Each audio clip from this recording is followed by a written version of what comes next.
A very good afternoon and welcome to all of you who are present in this keynote session today. We have with us Professor Rajesh Zele, and the title of his keynote talk will be Evolution in RF System on Chips. So Professor Rajesh Zele is currently a professor in the Electrical Engineering Department at IIT Bombay, which also happens to be his alma mater from where he obtained his BTech degree in 1989. Further to that, he has obtained his MS and PhD in electrical engineering from Oregon State and Carnegie Mellon University respectively. And prior to joining IIT Bombay as a faculty, he has had a very rich industrial experience of 22 years, most notably being a director at MaxLinear, where he was developing the next generation CMOS RF and mixed signal system on chips for digital cable and satellite communications. His other industrial contributions include being in Mindtree, the founder of startup Alerion Semiconductors in Pune, Zilka Labs, and establishment of Austin Design Center, to name a few. Professor Zele with us here today has authored over 20 publications and he holds 8 US patents. And Professor Zele at IIT Bombay is working to promote industry-academia collaboration actively through the IIT Bombay Research Park and the Sign Startup Initiative of IIT Bombay. And with this, I hand over the dais to Professor Zele. So, sir, the session is all yours. Thank you very much, Devpruti.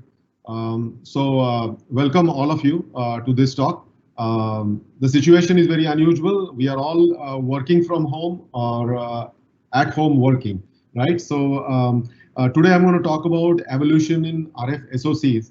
And this is mainly, nuggets of wisdom I have collected over past 20-25 years of being in the industry and going through the tough experiences. So I'm going to summarize it all for you. Again, this talk is not, if you are an expert in RF area, then this talk might be too boring for you.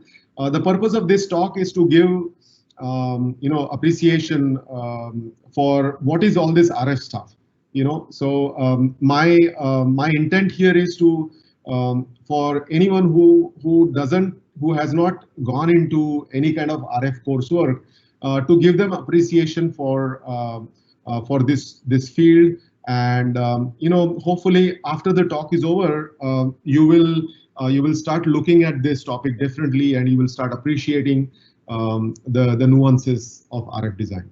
So in this particular talk, I will be initially we will go through some RF fundamentals. Again, intent is not to give you equations, but to give you more stay at the insight level. So if there is something heavily equation bound, then I will skip those things. So we will talk about RLC networks, matching concepts, noise distortion sensitivity. We will talk a little bit about architectures, and then I will touch up on various RF building blocks. I will try to highlight some of the key things which are obvious when you look at them.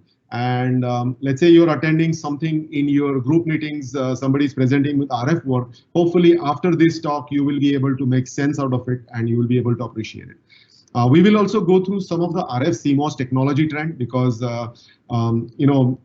are few things which have happened in the CMOS technology which has really made a difference, and I would like to highlight those. As we go forward, RF chips don't come by itself. They are always part of a big system on a chip. So and that system on a chip contains whole lot of digital. So we will talk about integration challenges of putting RF design on a system on a chip. And then at the end, I will discuss some of the SoC trends that I have observed over a period of last 20 years or so in this space. We will start with an example of cellular technology, and if the time permits, then we will look at Wi-Fi technology.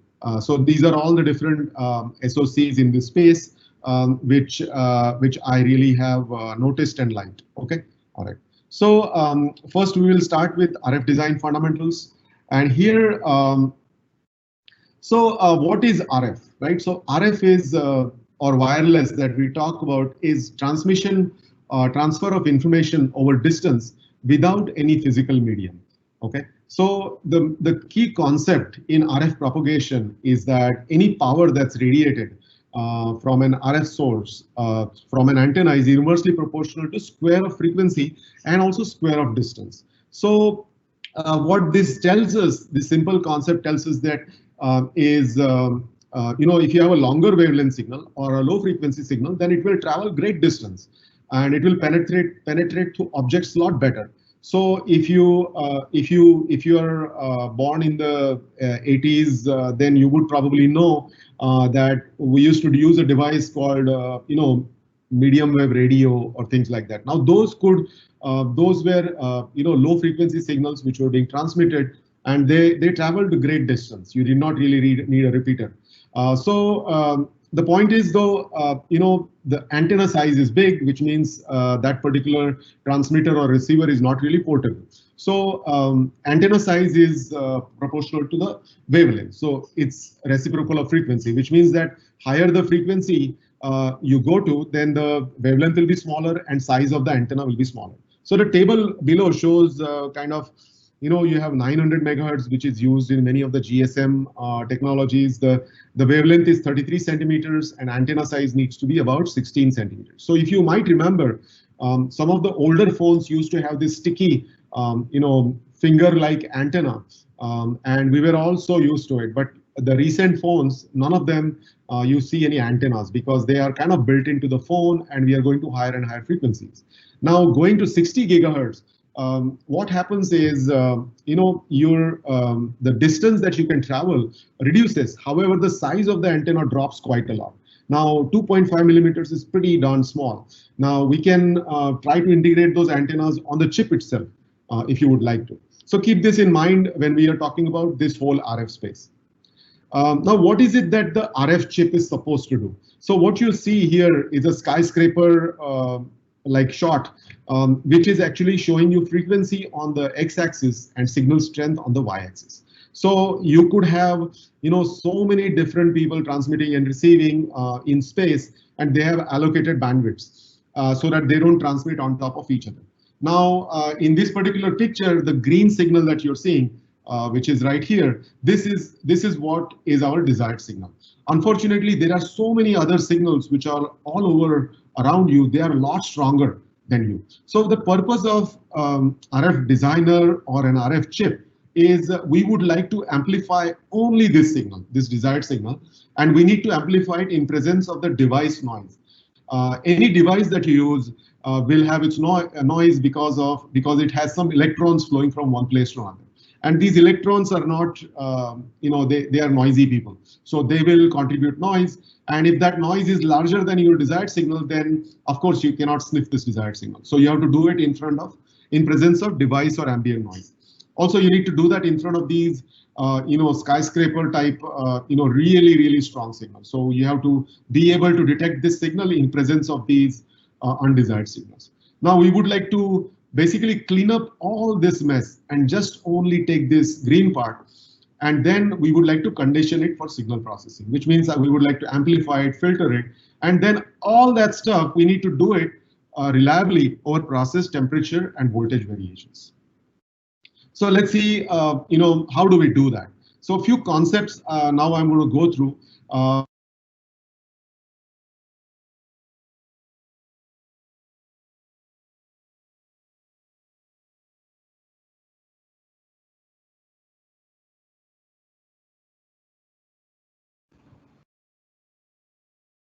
So I think there's a problem with your feed.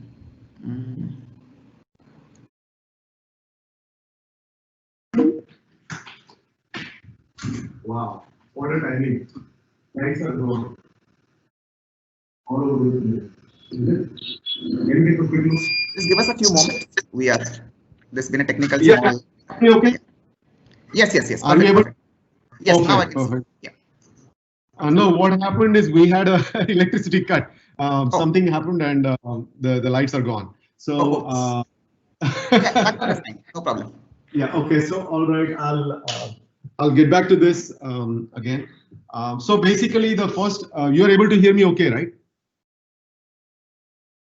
Yes, we can hear you. Please go ahead. Okay, I'll continue. So the key concept we are trying to do here is in matching. The way I like to explain matching is imagine two pipes of unequal diameter.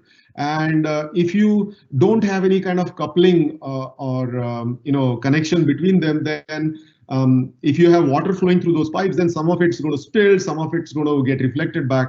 So when we are trying to match, we are trying to say that the two resistances, RS and RL, the load and the source resistances, they're equal. Only when they're equal, then we have a maximum power that's transferred from one place to another.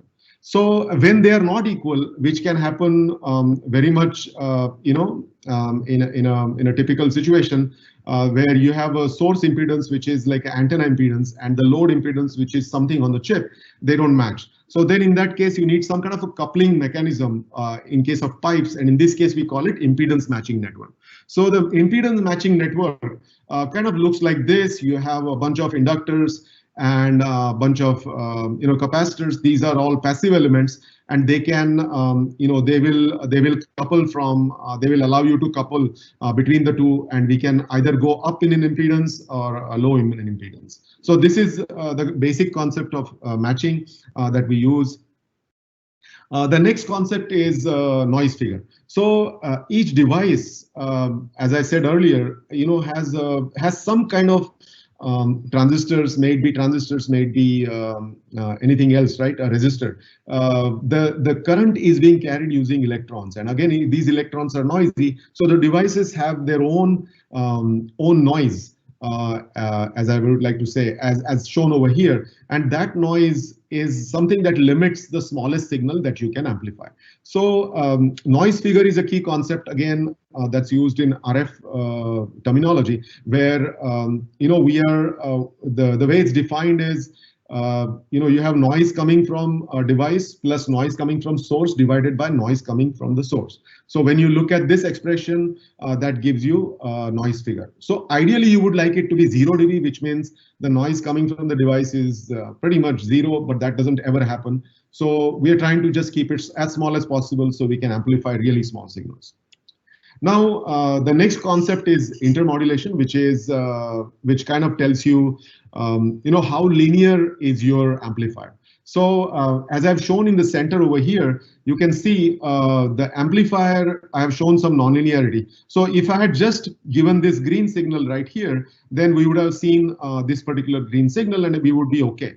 Unfortunately, because of this nonlinearity, if in presence of any strong interferers, they will distort the performance at the output, and you will see at a difference frequency, you will see an intermodulation component. That's what we like to call it. And if this intermodulation component is larger than this green desired signal, then we are in trouble, because then we cannot detect this green signal. So we have to watch out for a concept of this intermodulation, and this intermodulation is measured using a terminology called intercept point. So the intercept point, I will show you on the next page, where we say that the fundamental and the third order or nth order distortion component, if we extrapolate, they meet each other, and that's what is called intercept point. And the intercept point is generally specified in dBm, and that tells you higher the intercept point, the higher the linearity of the system. So we want to keep that as high as possible. The next concept I want to talk about is phase noise. So on the left side, if I have a pure tone, sine wave tone, then in the frequency domain, we see just like a single impulse here. Now, unfortunately, in reality, we are going to create this sine wave using our own devices. And these devices will have some noise.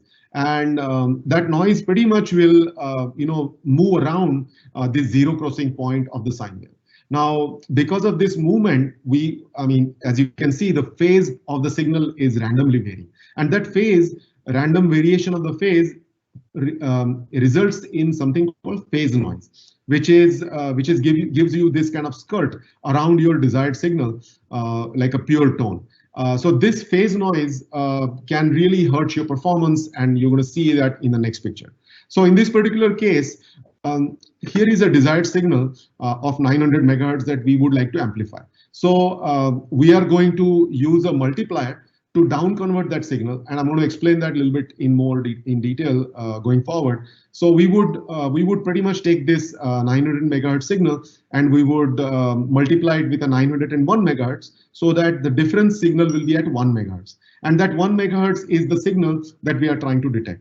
Now, if our original sine wave was ideal, then you would only get this particular signal, green signal, and we are all happy.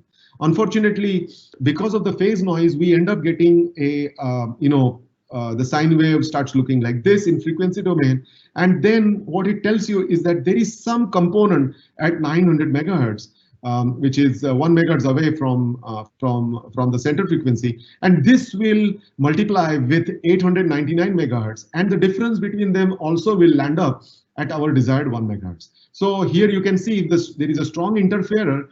So that strong interferer will end up swamping out your small desired signal. So we don't want that, as a result of which, the key point I'm trying to make is that your phase noise performance of your local oscillator, which is a frequency generator, has to be really good.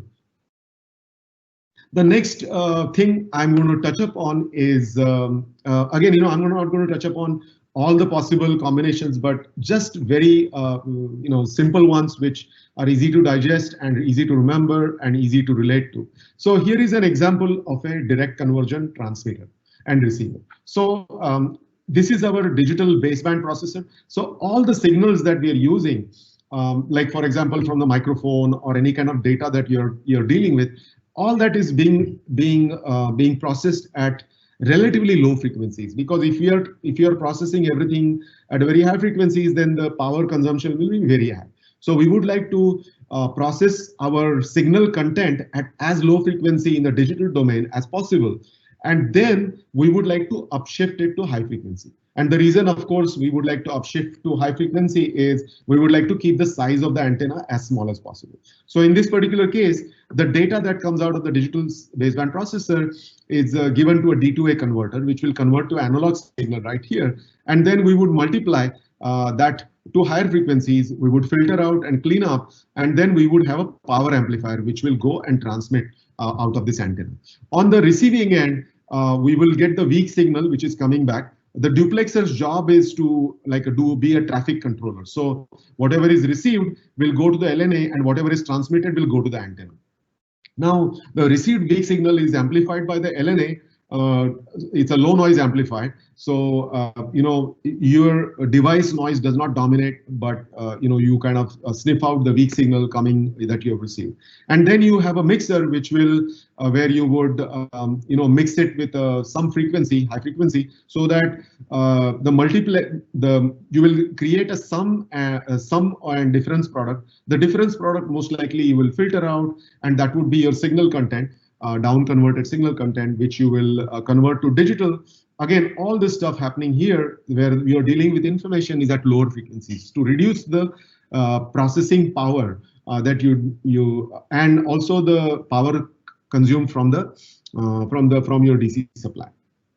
Now, the next famous architecture is something that I like to call full spectrum capture, where you are pretty much rather than down converting in a frequency domain, you capture the entire spectrum and then you convert it to baseband. Now, this particular architecture is very similar to the previous one, except that there is no mixer, and here you're operating everything baseband A to D converters at a high frequencies. Now this has been enabled because of the progress that we have in the CMOS technology, where we can do higher and higher signal frequency processing. You will see this in a satellite TV modules, or even cable TV modules. You see this architecture quite a lot. The advantage here is that you take the entire spectrum and do whatever you want to record 2 channels, or you want to watch 1 channel and you want to record another channel. All that stuff you can do in the digital domain. You don't have any the frequency generator which is moving around in this particular case. So now I'm going to touch up on specifically few RF circuits. Intent again is not to swamp out with images, but give you some appreciation for these simple circuits. and hopefully you'll get that once I'm done with this. So first one we're going to talk about is low noise amplifier, then mixer, VCO, voltage control oscillator, then PLL and power amplifiers. So here is an example low noise amplifier. Don't worry about the transistors. Don't worry about what's going on. Try to understand, detail level. But I'll give you some appreciation in the simplest fashion. So what's really going on here, as I mentioned in the beginning, we need to have some kind of matching at the input so that we can have maximum power that's being transferred to our circuit coming from the antenna. So for that, we need some kind of matching. Now, in this particular case, this RS represents some kind of antenna impedance. Now we could just have another resistor of equal size and achieve the matching. Unfortunately, when we do that, the resistors that we will put on the chip will have some noise, and you will lose your signal. Your noise figure will be really bad. So in this particular case, something really magic happens by putting an inductor at the source of this particular MOSFET. What happens is the impedance looking in this particular node starts looking like a real resistor. So the interesting concept here is that you are making a real resistor using noiseless component, which is an inductor. Okay, so this particular phenomenon is called inductive degeneration, and it's widely used to create a very good noise performance, low noise amplifier. Unfortunate part is you need inductors, and inductors are, they are big beasts. So they take up a lot of square footage on your chip. So you have to worry about that. Also, another problem with this is this resistance that you're going to see over here from looking here is dependent on the value of the inductor and capacitor.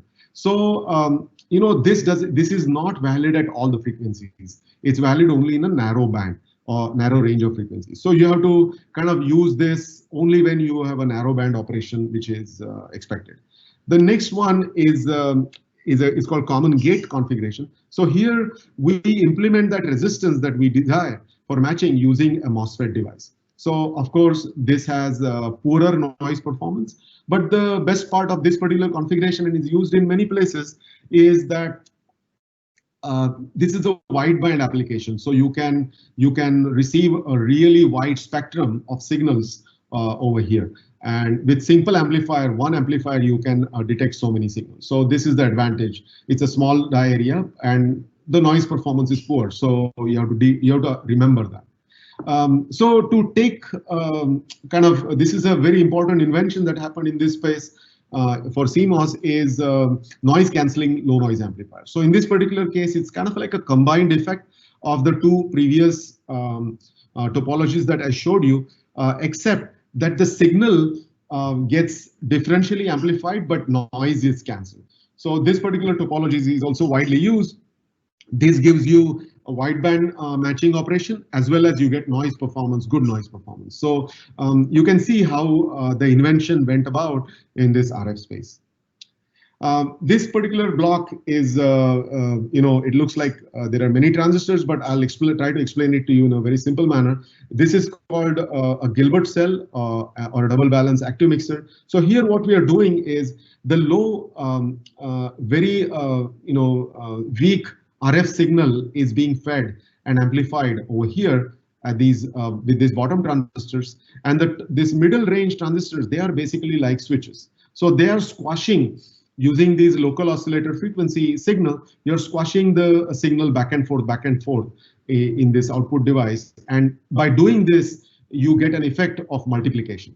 And this multiplication effect, basically, if you multiply two frequencies, then you get, from your trigonometry, basic trigonometry, you know that you will get omega 1 minus omega 2 and omega 1 plus omega 2. So omega 1 minus omega 2 is something that you use for receiving the signal. So you can down convert, and omega 1 plus omega 2 you can use while transmitting to up convert the signal. So mixers are widely used for this particular application. And so I just wanted to give you a flavor of how it looks like. Voltage control oscillator. So the name, by the way the name suggests, it's an oscillator. The reason we need oscillator is to drive the previous block, the mixer. So we need some kind of frequency generator, and the oscillator is the frequency generator that we can use. In this particular case, I'm showing you a very simple ring oscillator where you have 3 inverters connected back to back, and they will oscillate at an oscillation frequency of 1/3 times the propagation delay. Now, this is great. They are small size, and here you can control the frequency by using your supply voltage. Unfortunately, this particular oscillator, the major contribution of noise is happening because of the devices which are used in the inductor. So this noise will eventually result in phase noise, which is not so great for these oscillators, but for some applications, they are good enough. So now we next come to the most popular topology that's being used. Here we have a LC VCO, where you have an inductor and you have a capacitor. So using the inductor and capacitor, you can get the oscillation part going, which is 1/, proportional to 1/, square root of LC. And so this has great phase noise performance. The cross-coupled MOSFETs are essentially, there to sustain the oscillation. Okay. Now, the oscillator by itself is not good enough, because that oscillator will oscillate at any frequency and it will move around all over the place. So we need some kind of a phase lock loop which will accurately give you the desired frequency within few hertz of accuracy. So in that particular case, we use something called phase lock loop, where we have a reference signal coming in, and then we have this particular feedback system where we can get the VCO to oscillate at exactly the right frequency. And then there are a whole bunch of dividers which we can use for multiple applications. The next block, that is, as I like to call it, where rubber meets the road, the car and the tire analogy is a power amplifier. Now, the power amplifier is really critical because this is where the power is being delivered to the antenna. So the power amplifier pretty much almost sucks up all the power dissipation budget of any kind of wireless system. So you have to be very, very efficient, and as a result of which you can imagine people have spent a lot of time in improving these power amplifiers. In case of the power amplifier, there are 2 key topologies where many times you convert your analog baseband using a local oscillator with a multiplier, and then you transmit it. Or you can have your D2A converter, running pretty much at the desired RF frequency. So both these are widely used depending on the application. Now, in power amplifiers, there are various alphabets of power amplifiers: Class A, Class AB, Class B, and C. And the key thing to remember is how much of the signal are we allowing to go to your antenna. So in this particular case, this transistor is on all the time, and you're linearly amplifying this input signal, which shows up over here, and it doesn't get clipped anywhere. So that will be called a Class A amplifier. Now, as you start clipping this waveform, you will still transmit the desired signal because there is a matching network which will filter out the high frequency components. So by turning off the transistor for larger and larger portion of this sine wave, you can make it very efficient to transmit your signal. Unfortunately, when you do that, the linearity suffers. So the linearity will improve as you go from Class C to Class A. However, efficiency will improve as you go from Class A to Class C. So that's kind of one of the key things you have to remember in power amplifier cases. So pretty much the RF design, I like to call it like a trade-off chakra, where these are the key components which we have to juggle all the time. So for example, frequency of operation, we are pushing it to high frequency. We want to reduce the power dissipation. We want to have ultra low noise amplifiers. We are trying to get very high linearity because we want to be able to amplify the weakest signal in presence of a strong signal. The power supply voltage we would like to minimize, and we would like to gain as much gain as possible. Okay, so this is kind of the trade-off that a typical RF designer is always doing. Now we will kind of look at some of the technology trend. So I'm going to briefly talk about RF technology trends. This is essentially CMOS technology we are talking about. So in this case, in this particular picture, what I'm showing you, on the x-axis, we have data rate, which is going all the way to 10 gigs. And on the y-axis, we have distance. So what you will see is, we are all familiar with cell phones. We all have cell phones, and everybody knows what 5G means now, right? So we are already at 4G, LTE, and we are trying to go to 5G. And this is kind of the distance, which is kind of like a kilometer type of range that we need for cell phone communication. The next one comes down is a wireless LAN, where you have pretty much like within 100 meters space. We are trying to, a very high throughput, wireless LAN communication. You go down a little bit and you come to below 10 meters. So here you have Bluetooth, personal area network, or Zigbee, RFID, body area network. All those things are happening at a low data rate, and they have to be ultra power efficient. Whereas you have UWB, millimeter wave communication, which is 60 gigahertz. That's happening at ultra high frequencies, and that can be used for WPAN applications. This particular chart also gives you a really nice snapshot of what has been happening over time. On the x-axis, I have plotted here years, and on the y-axis is the data rate. And essentially, you see three streams here. The one on the bottom, which is slightly the lowest data rate that you're seeing, is for the cellular technology. The next one is the LAN technology, and the third one is essentially the highest and short range communication, which is happening for the short links. Okay, so you can see how things are moving forward as we go towards 2020, where we are already at with 5G. So what are the key technology trends that I have observed? What we see is radios are coming closer and closer to human body. I think by time 2025 comes in, each person will have hundreds of radios in their vicinity going forward. Because I mean, already you are probably observing, if you're a technology savvy person, then you have so many types of radios around you. And it would be great exercise if you just sit down and count the number of radios around you. And that would be, very interesting exercise. So as we go forward, there is drive towards low power but short range transceivers. So you can have, you can reuse the frequency spectrum as much as possible. When you go to 60 gigahertz radios, then you get very high bandwidth. You need smaller antennas, so you can get a very high throughput using 60 gigahertz. In terms of wireline communications, because that's kind of forms the backbone of communications. We are trying to get to 100 gigabit per second type of numbers to support big data that we are collecting all the time.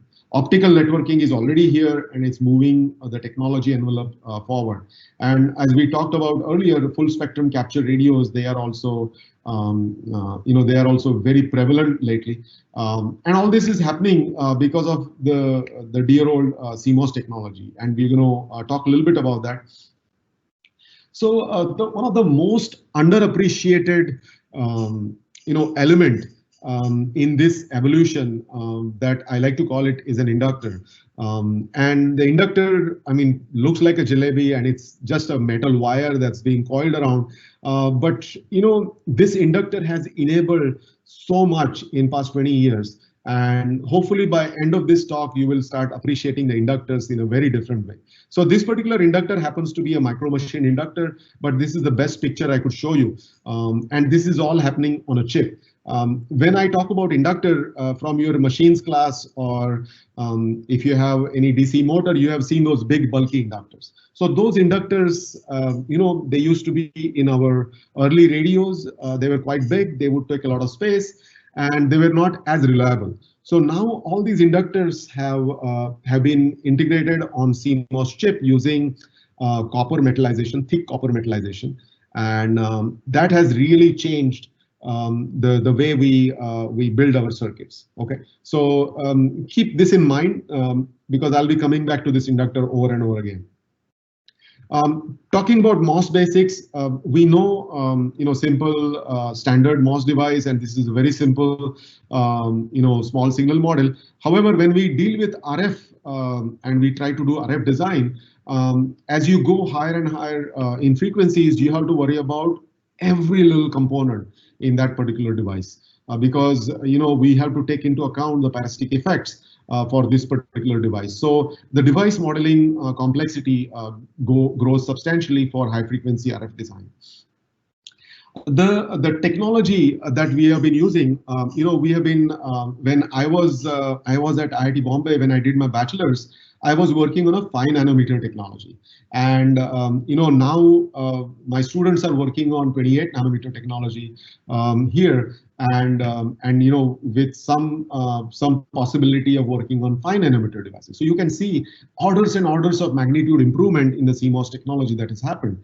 And while most of the people tend to complain that the analog quality of the transistor has gone bad, I would say that the technology has really enabled us in terms of moving into CMOS and operating at high frequencies. Granted that as an amplifier, the transistor has gone bad, but I would like to say that because of this improvement in technology, we can add more and more things into digital space. So we can accept the slightly inferior performance coming out of MOS transistor as an amplifier or as an RF device, but we can do a lot of corrections in the digital domain, and that has really changed the way we do things in RF CMOS, and you will see that going forward. So overall, what I would like to say is that the technology has been good for RF development. We can improve the noise figure. The linearity degrades, but we can manage it. The key thing that I highlighted is that we have thick oxide, and on that thick oxide we have these a thick copper inductor. The reason I mentioned thick copper is because the resistance of this copper element is very low, as a result of which you get high quality inductor, which gives you great performance. Going to this technology, which is going in nanometer technology, the device breakdown voltages are going down. Unfortunately, the outside world, we have to still deal with high voltages. So the job of the RF designer becomes difficult, especially if you're designing a power amplifier. So you have to worry about that. Electromigration gets worse as we go down in technology. So there are a lot of research opportunities that I see over here. Also, you have to worry about the process variations. If there is one thing I've noticed over the years is the die area for RF analog functions, it doesn't really scale with process scaling. So the digital piece will scale, you will add more processing, but the analog area hasn't scaled as much because of these reasons. Now we will kind of look at another angle. As we put these RF CMOS IPs, on a chip, what are the challenges that we are facing? So before I go into that, I just want to make sure that with our host, Professor Ghosh, are you able to hear me okay so far? Yes, I can hear. Perfect. Okay, I'll keep going. I just wanted to make sure that things are okay. Yeah, sure. Okay, all right. So let's go into all these challenges.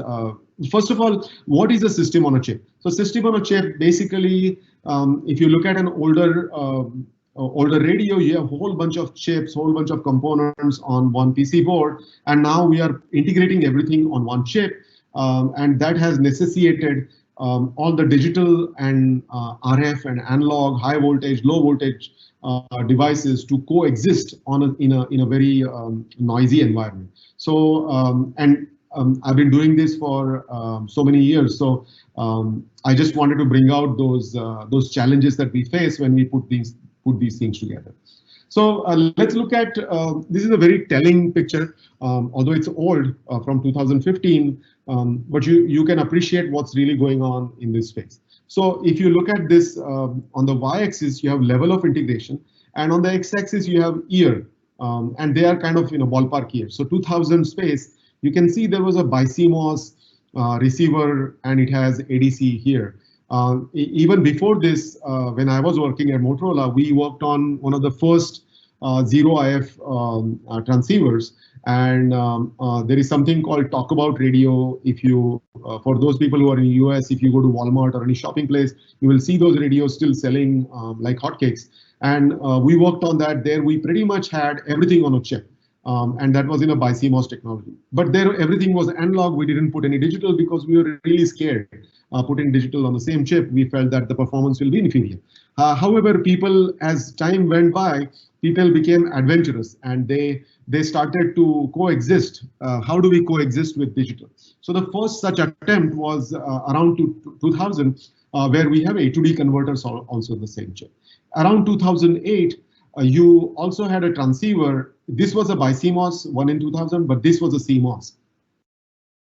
This pretty much removed the bulky SAW filter, and everything was integrated on a chip.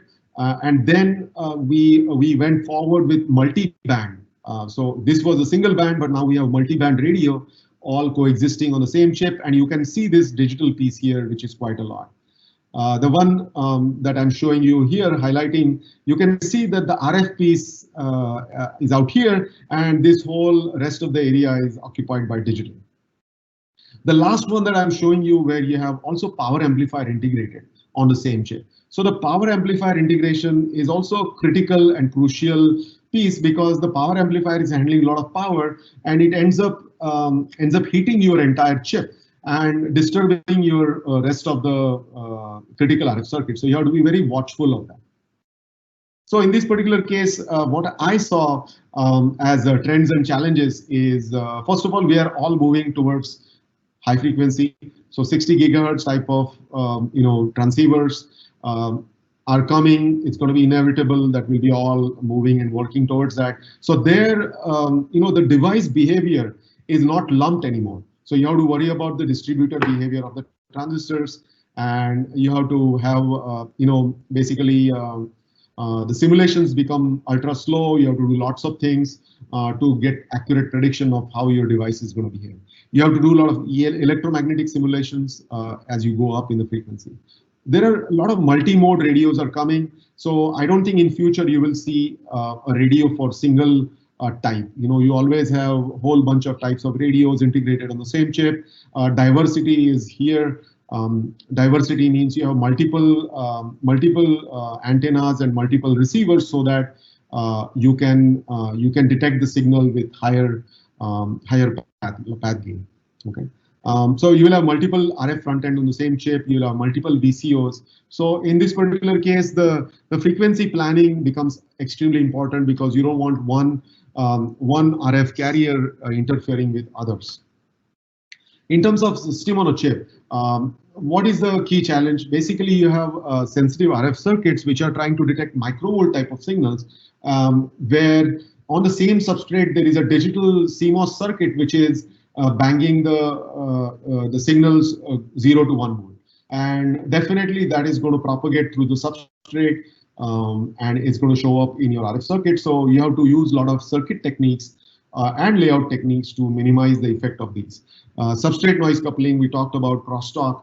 One of the interesting things that you see as a chip designer is you don't have to worry about just the chip, but you have to also worry about what's going on when you get in and out of the chip. So you see strong magnetic coupling between the inductors, the spiral inductors which are on chip, also the bond wire inductors. So you have to worry about that. And spurs is something that happens when you couple from one place to another place, and your RF signal or your local oscillator signal shows up where unwantedly. So the key design challenges that I have observed is, even though the chips are becoming smaller and more sophisticated, you have to worry about the ESD part of it. Okay, I'm sorry. Yeah, you have to still have ESD, because these chips are going to be mounted by machines on a board, so they have to withstand ESD. And as soon as you put ESD structures, the RF performance degrades, so you have to mitigate that. As you go down in technology, in nanometer technology, the electromigration becomes one of the critical elements in the design part itself.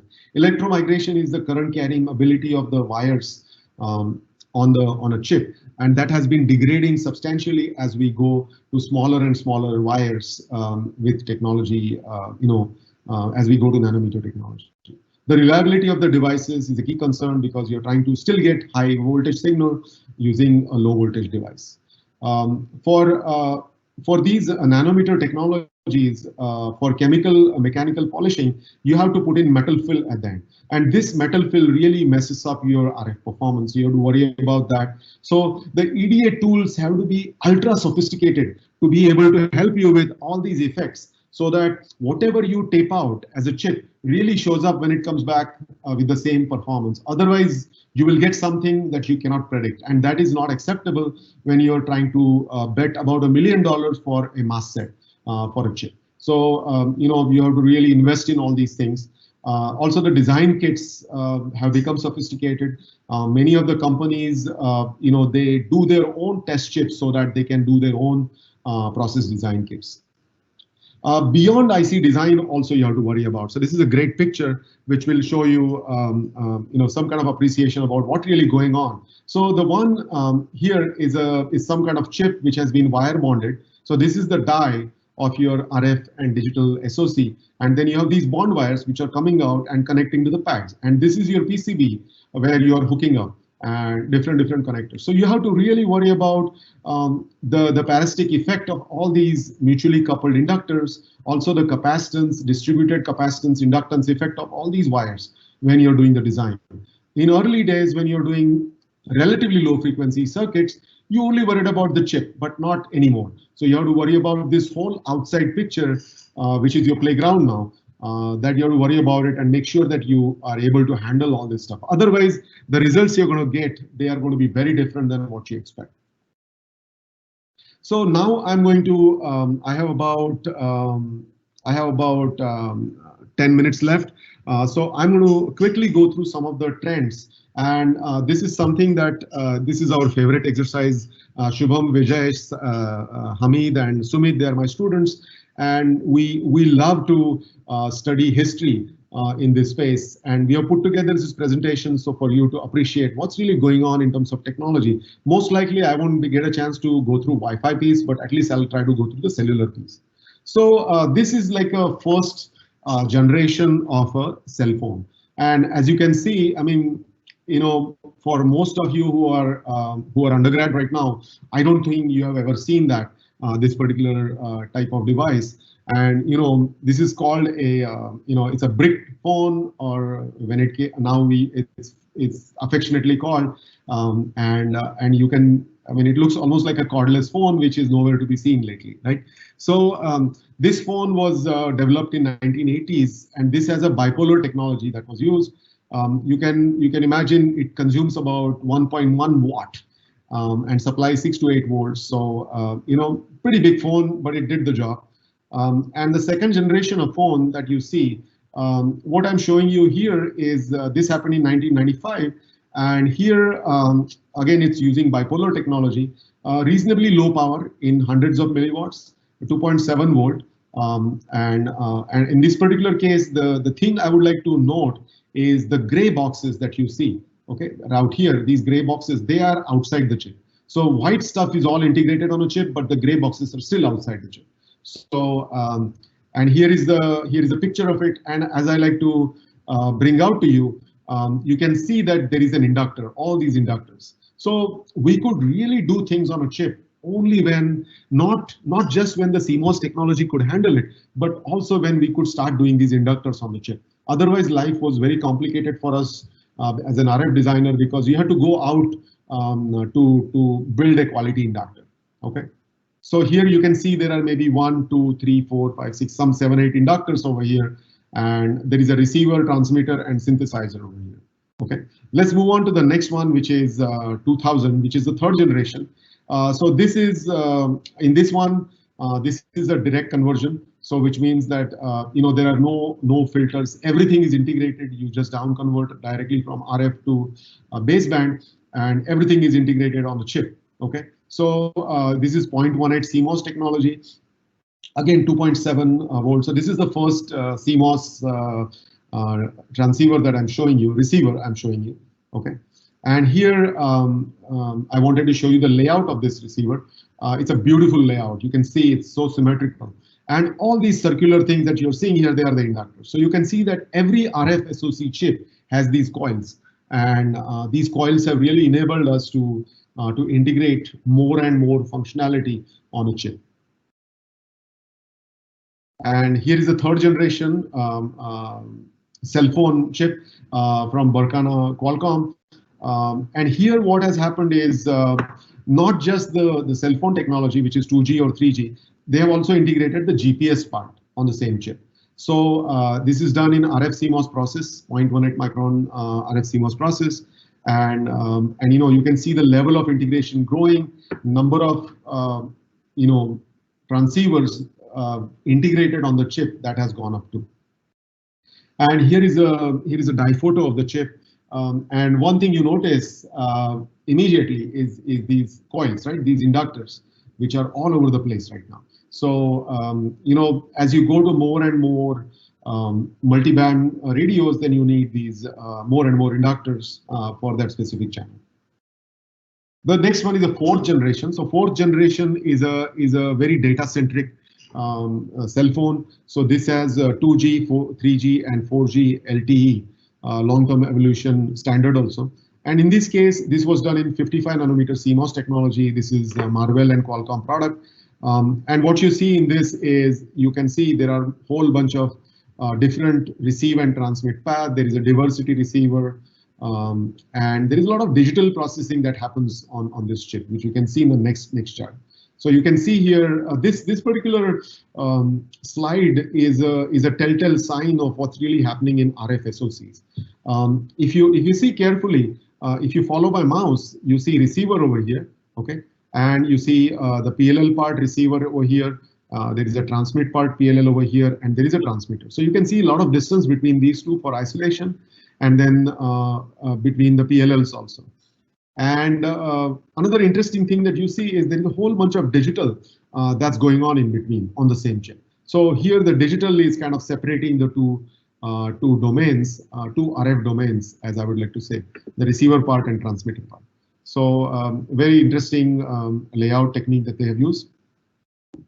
The next one I would like to show is a wireless phone receiver, where this is done by Samsung in 14 nanometer FinFET technology. So in this particular case, you can see there are and this one is 5G, can handle 5G new radio specification. Here you can see there are again so many paths being integrated on the same chip. There are so many A to D, D to A converters. So the RF signal comes in and data leaves the chip. Okay. So here is the diphoto of the chip. The diphoto doesn't really clearly show, but the outline pretty much will show you there is a receiver, different types of receivers. There is a LO part in the middle, and there is a transmitter and the ADC digital interface in the center. So pretty much all these chips, what you will see is there is a pretty much high speed I/O that needs to be on the chip to take the data in and out of the chip efficiently. Because if you're trying to take parallel data, then you will have a lot of noise traveling from your chip, and that will pretty much completely make your receiver useless. So what you end up doing is you have very sophisticated, SerDes capability on these chips to carry the data back and forth, in a differential manner so that it doesn't disturb the rest of the chip. So this kind of slide will, in a nutshell, show you the evolution in wireless phone transceivers. So what you see here is on the leftmost side, you'll see the brick phone, which is the analog phone that I showed you. It's hybrid. There is some level of integration. This was in 1980s, so it was only used for talking. And at that time, it would cost a few dollars to talk for 1 minute. So you can imagine, right? In the 2G space, again, it's bipolar. There is some digital data, so you could do talk and text at the same time. The 3G, you would do talk, text, data, and some GPS capability was added, and these are the chips that you saw. In case of 4G, you have more and more 4G and 5G, you have more and more integration and more data, high-speed traffic going through that. So as you go to these technologies, the system becomes very, very complicated, because the system needs to be able to aggregate data from multiple channels and give you the high speed throughput. So I think I have pretty much consumed the time. Professor Ghosh, can I get maybe a couple more minutes, or should I stop right here? Certainly. We still have at least 5 more minutes. So okay, then go ahead. Yeah, maybe let me walk through a few of the 802.11 space. how the integration has changed this particular technology. I mean, nowadays, anybody and everybody don't even talk about Wi-Fi, because we kind of, nobody talks about Bluetooth, because we assume that it's there in every device that we are going to use. It's like, you know, it's like electricity supply to your house. It has to be there. So we assume that Wi-Fi capability is everywhere, every device that we have, but it took a long time to get there, you know, many years. And what you see here is the communication speed as we went, as we evolved in this 802.11 technology from B, A, G, and then there is a whole bunch of alphabets where we could almost get to you know, few gigabit per second type of data throughput. So quickly, I'm going to go through some of the. This is a 802.11 B chip that was done in 1999. Again, you can see the inductors here, and here is a you know, 2.4 gigahertz as well as 5 gigahertz. You know, 802.11 ABG wireless LAN, and you can see here pretty much most of the chip area is consumed by your inductors. So you can see that. And as we go along, you know, the digital is coming on the same chip, 2006 chip, and you know, my favorite one is this one, which is, I like to call it mother of all the chips, which is done in 2012. What you see here is you have a Wi-Fi 5G, you have a Wi-Fi 2.4G, you have Bluetooth, a transmitter and receiver, and you have a GPS, and to top it off, you have FM radio on the same chip. So I'm always searching for what they have forgotten to put on this chip. So you can appreciate this chip for its complexity. I mean, you have to really worry about things because there is a power amplifier on this chip, and the power amplifier disturbs your GPS because GPS is ultra sensitive. So you have to worry about that. So they have done a lot of work in this area, and it's a great paper. Okay, so here is the die photo of that chip. In this case, these black dots are essentially the bumps. You cannot have bond wires anymore, so you have these bumps to connect to your PCB. So to conclude this talk, you know, this RF CMOS technology is responsible for explosive growth in making these radios proliferate all over the place and in every system on a chip. Nowadays, you will pretty much not see just a digital chip. You will have some analog RF content on top there to make it you know, useful. So as we go along in higher and higher frequencies, the lumped versus distributed element model is very critical. So you have to be sensitive to that. The CMOS process, as we go to nanometer technologies, it's going to deteriorate, but nobody's going to give you you know, any sympathy for that. So you just have to take it as it is, and then you have to do all the calibrations in the digital, use the technology as is, with all its shortcoming, and try to improve things by using digital calibration. And you are expected to do that as an industry designer. There are lots of effects like coupling, substrate coupling, electrical and magnetic coupling that you have to worry about, because finally it's not the chip, but these are the effects which will dominate your performance. And trust me, when you can spend 2 years doing a chip development, and one simple coupling effect can take you 1 more year to debug and find. So in the design process itself, you have to be very careful, paranoid, and worried about all these effects, you know, before you even get into the chip design. In my opinion, future looks very bright for RFIC designers, because finally you have to transmit or receive the signal from the air, and digital cannot help you there. So you need RFIC designers, and you need, in my opinion, RF design is like an artwork. So you know, the computer can never take over that job. So you need very you know, rich experienced RF designers to design these systems. And as you get more and more experience, you become very valuable in this community. So I'm just trying to motivate people who would like to be RF designers in future, would like to take up a few classes. You know, it's a great way to enrich yourself. Higher frequency of operation, higher integration levels, and again, you know, many radios on the same chip for diversity. They are all coming. And the last thing that I see happening is the radio is coming close to your body, and maybe sometime it will be inside your body. So you need ultra low power, radios that you have to work with specifically for body area network. So on this note, I will conclude my talk, and hope you enjoyed the talk. And if you have any feedback which you cannot, or questions, you can still connect to me separately through our website. But right now, I'll open the floor for questions. So thank you, Professor Zele, for that very insightful talk. And we have a few questions from the audience. The first is asked by Dirgha. So her question is, for 5G applications, can we go for switched class of power amplifiers like class E or F? Yeah, that's a very detailed question. So of course, you are an experienced IC designer, as I like to say. The power amplifier space is so wide open, right? Early days, I'll just give you a little bit of history, right? People were really fascinated by putting power amplifiers on a CMOS. Okay, so there were so many startups were funded in that space to put your PA, because PA was the only element nobody wanted on their chip.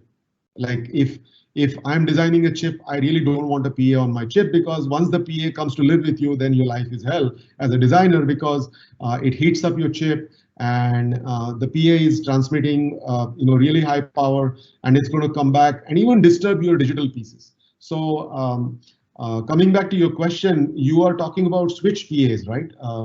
Is that the question? Yes, so class E and F switched. What specific she wants to know about these PAs? So she just wants to know whether they're suitable for 5G applications and some such thing. Yeah, I mean, that's really a tough question to answer at such a high level right now. I would give you a really simple answer, which would be I don't know. So what I would the background I would give you, the reason I say that is in terms of 5G technology, right? There are so many different specifications, and you could probably use one in certain application, whereas the other one in a different application. But I don't think there is a unique answer for this particular question. So maybe I can take it separately offline with the intent of the question with this person. Yes. So separate questions to Professor Zele could be emailed to him. I'm sure he'll be happy to take them up. So we have a question from Mr. Muhammad Ali that how is the trend going on in the improving the design of voltage controlled oscillators over the years, and what about the buffer design for transferring the VCO signal all over the system on chip? Yeah, that's a great question, Muhammad, right? Yes. Yeah, thank you, Mohammed, for asking that question, because you touched a very, very sensitive point. So these VCOs, right? I mean, as I mentioned earlier in my talk, the on-chip spiral inductor is the most underappreciated element in this technology, right? And when we started building these inductors on chip, when the thick oxide came into play on the CMOS, along with a thick metal, the copper metal with using which I could design a high frequency, high quality factor inductor on chip, right? So when that happened, we could integrate the inductors on the same chip, and we could achieve really good performance with these VCOs. So the quality of the VCOs has been improving quite a lot. So once we got to the LC VCO, there was a huge jump in in terms of the phase noise performance of the VCOs that we could do with on-chip inductors. However, people really started digging in, and there is a lot of pioneering work done in this space to understand the phase noise performance of these LC VCOs, right? So using those that detailed level of understanding, there were many topologies that people proposed using these inductors. where you could improve the performance of the VCO further. One interesting aspect that you touched up on is, how do you really transfer this signal all over the chip? Okay, so typically what happens is, you will have one VCO on chip, and that signal you really need to take it all over the chip. And in terms of in terms of the chip area, it's almost like traveling kilometers, as I like to say. Even though it's few millimeters, that high frequency signals has to travel quite a lot of distance in presence of all the digital noise which is there on the chip. So you have to pay a lot of attention to how you send that signal, and from one point to another point on the chip. What you typically do is you do some kind of differential signaling, and there is a voltage signaling method, there is a current signaling method that you can use to communicate that VCO signal with buffers to different parts of the chip. So I'm just scratching the surface in terms of answering the questions, but if you have even further detailed answer that you would like to see, feel free to send me the question and I'll try to help you out. Thank you. Okay. So the next question is from Mr. Mangesh. So this question is regarding the classical bond wire process. So he asks, the flip chip process instead of bond wire process is preferred for high-speed digital logic chips. So can this flip chip process be useful in case of RF or analog chips as well? Mangesh, right? Yes. Yeah, thank you, Mangesh. That's a great question. What happens is the following, and I have been through this myself in many startups, right? So with bond wire inductor, the reason you use bond wire inductors is because your die is quite small when you make a chip, right? So you have to take the signal from your die to a standard package like a QFN, for example. So you have to put a bond wire there. Now that bond wire itself has its inductance, and which may be okay for low frequency, relatively low frequency RF chips. However, as you go up in frequencies, then that is going to be your limiting factor. Basically, it's like a entry and exit in your house, the house being your chip. And if that entry and exit is really tiny, then there is only so much you can do on a chip. So when we were working the time frame 2000, we were working on 10 gigabit per second optical networking SONET transceivers. I was developing that with my team in Austin, Texas. And one of the challenges that we had was exactly the same thing that you talked about. So what we ended up was, instead of what we said is that, hey, why don't we just eliminate these bond wires and mount the chip directly on a board, right? So great idea, wonderful idea. So we did something called micro bumps on top of our chip, and then we were able to mount that chip directly on the PC board, right? So technologically, this was a super solution. We got great performance, and we were able to, we avoided all the inductors, and everything was wonderful. Unfortunately, that didn't go anywhere. The reason being is that outside market forces are really affecting you, because now if I have to put this chip, mount it on a standard PCB, then I have to really have a high performance mounting technology, and the cost adds up when you go in that space. So you have to worry about that also. So you may do something as a research project, which is great, but it may not be practically sellable solution. I'm just giving you that as one answer. With time, of course, people have gone into this space. They have gone into micro BGAs, and there are many other technologies where you do flip chip on a substrate, and then you can do that too. So it's not that this technology is not used. We all like to avoid bond wires. So you can also avoid bond wire effect by taking care of them in your modeling also. So you can assume the bond wire will have certain performance, and then you can do fully differential circuits where you can kind of mitigate the effect of bond wires. You can put the bond wires at 90-degree angle so that the signal from one doesn't couple to the next one. So these are all the different techniques that people like to use. circuit techniques before they get into a high cost solution, as I mentioned. Thank you for this question, Mangesh. So we'll just have one very last question before we end this session. So that is asked by Praveen, and that is so with scaling and increase in frequency, where is the research on-chip inductors headed towards? So I think that was there in my head also. So yeah. Okay, so I'm glad you're fascinated by the inductor now. I hope you will, when you look at a chip, the first thing you will notice is an inductor and not the transistor. And people laugh at me when I tell them, hey guys, for those who are working on the CMOS technology, this particular thing is called an inductor, because we kind of forget the inductor's contribution to all these RF transceivers. So what I see in the picture that I showed you about the inductor is a very interesting picture, because the stuff under the inductor, is an oxide, right? So a lot of people have taken that oxide out of the inductor so that you can get even further better performance. Also, what is going on is, you need to have some kind of shielding, because whenever you have an inductor on chip, because of the eddy currents, you will have losses in the substrate.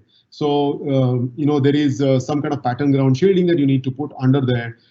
So there is some, you have to worry about those effects when you are drawing those inductors.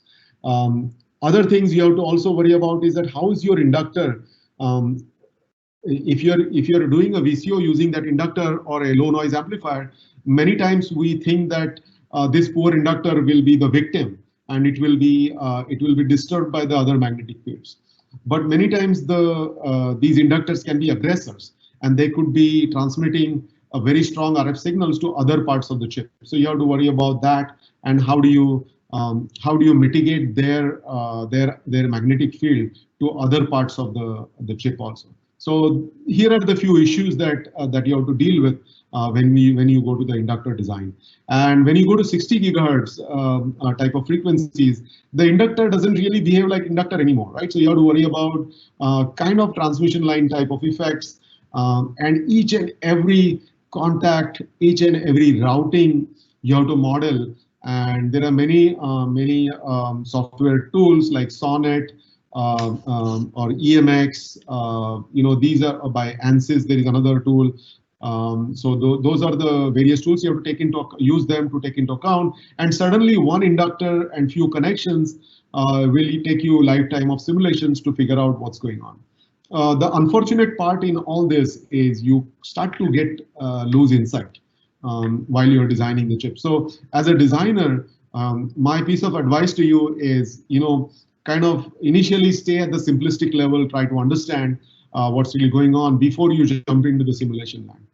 Because simulation land will give you tons of data, and if you don't parse that data properly, then you can really get lost. So, synthesizing the data coming out of simulator, you have to be very careful, and you should be able to weed out the unnecessary information.